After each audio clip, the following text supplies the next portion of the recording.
Ce samedi 25 mars, lors de la 5e soirée des auditions à l'aveugle dans The Voice sur TF1, Jade a impressionné les coachs, au point de faire retourner Amel Bent et Zazie. Mais la première a été super bloquée par la seconde. Pour Télé Loisirs, la jeune femme est revenue sur ce moment. Depuis le 25 février, les téléspectateurs ont rendez-vous chaque samedi sur TF1 pour un numéro inédit de la 12e saison de The Voice. Ce samedi 25 mars, de nouveaux talents ont mis le feu au plateau, pour le plus grand plaisir des coachs. Parmi eux, Jade, une jeune femme de 18 ans qui a pu compter en coulisses sur le soutien de Marie Milton, ex-demi-finaliste de la saison passée. Deux coachs se sont retournés sur sa prestation, Amel Bent et Zazie. Mais contre toute attente, la première a été super bloquée par la seconde. En exclusivité pour Télé Loisirs, Jade est revenue sur ce moment, livrant au passage sa réaction. Jade, The Voice 2023, depuis mes 12-13 ans j'essaie de faire les castings de The Voice Kids Télé Loisirs, pourquoi avoir voulu participer à The Voice ? Jade, depuis que j'ai 12-13 ans, j'essaie de faire les castings de The Voice Kids, donc ça fait un petit moment maintenant. C'était un peu un rêve de gamine.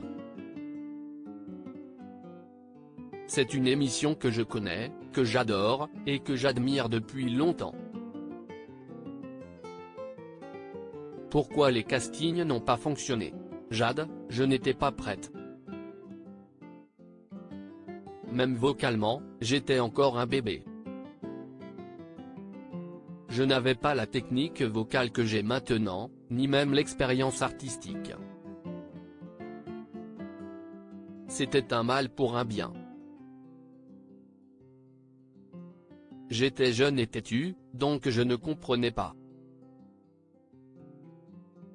Maintenant, j'ai compris, et je suis amplement d'accord avec les choix que la production a pu faire à l'époque.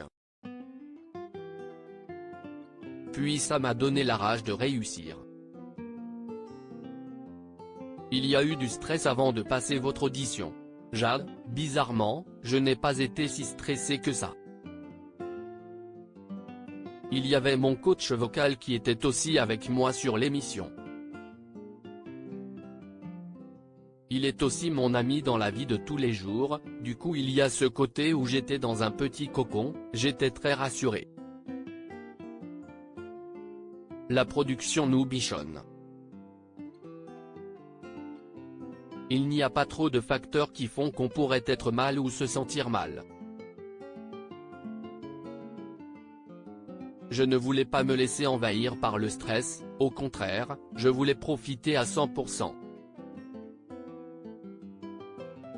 Même le fait d'être avec les candidats, juste avant de passer sur le plateau, c'est très rassurant, parce qu'il y a une ambiance très conviviale qui se crée, on est beaucoup moins tendu que si on restait seul dans son coin. Jade, The Voice 2023, au début, je voulais que les 4 coachs se retournent. Une fois sur la scène de The Voice, comment vous êtes-vous senti ? Jade, je n'étais pas très rassuré les premières secondes. J'avais la bouche toute sèche, j'essayais de saliver, ça ne marchait pas.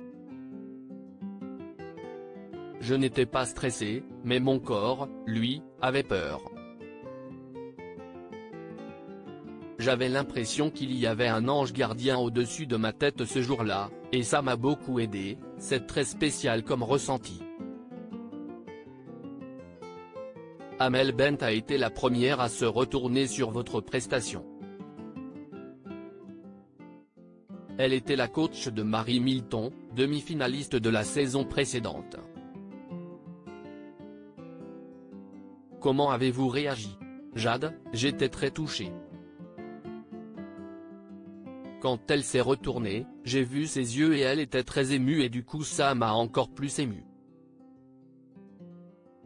Au début, je voulais que les 4 coachs se retournent, mais quand je suis arrivé sur la scène, finalement, je m'en foutais, je voulais juste qu'il n'y en ait qu'un seul et que je fasse partie de l'aventure. Quand Amel Bent s'est retourné, d'un coup, je me suis dit, ok c'est bon, tout ce pourquoi tu te bats depuis tant d'années, c'est là en face de toi et tu as enfin réussi à faire ce que tu voulais faire. Pas trop déçu que Vianney et Big Flo et Oli ne se soient pas retournés? Jade, pour Big Flo et Oli, je m'y attendais parce que je sais que ce n'est pas du tout leur style de musique. Du coup, j'aurais été agréablement surprise s'ils s'étaient retournés, mais je comprends totalement. Pour Vianney, je n'étais pas déçu. Chacun a sa sensibilité. J'étais juste contente d'être là. Jade, The Voice 2023, j'étais honoré que Zazie utilise un super bloc pour moi. Amel Bent a finalement été super bloqué par Zazie. Qu'est-ce que ça vous a fait? Jade, je crois que j'ai fait un petit peu une amnésie traumatique de mes auditions à l'aveugle. Je me rappelle juste que j'avais oublié qu'il y avait la règle du super bloc. Sur le moment, je n'ai pas compris ce qu'il se passait, je croyais qu'il y avait un problème technique. J'étais contente parce qu'à la base, je voulais aller avec Zazie. Mais après avoir vu la réaction d'Amel Bent et les mots qu'elle a utilisés, ça m'a beaucoup touché, et j'étais à ça de changer d'avis. J'étais honoré que Zazie utilise un super bloc pour moi parce qu'elle est une grosse figure de la chanson française. Je n'aurais jamais imaginé ça. Après votre passage, comment vous sentiez-vous? Jade, quand je suis sorti du studio et que je suis rentré à mon hôtel, je n'y croyais pas trop. J'étais dans le déni les premiers mois, je ne me rendais pas trop compte de ce qu'il s'était passé. Je m'en suis rendu compte bien après que c'était le cas. Ce soir-là, je n'arrêtais pas de rêver et de repasser le moment toute la nuit. Ça m'a fait un choc quand même. À lire aussi on ne fait pas ça au dernier moment, Zazie, The Voice 2023, agacé par Vianney pendant la prestation de Thomas Larose.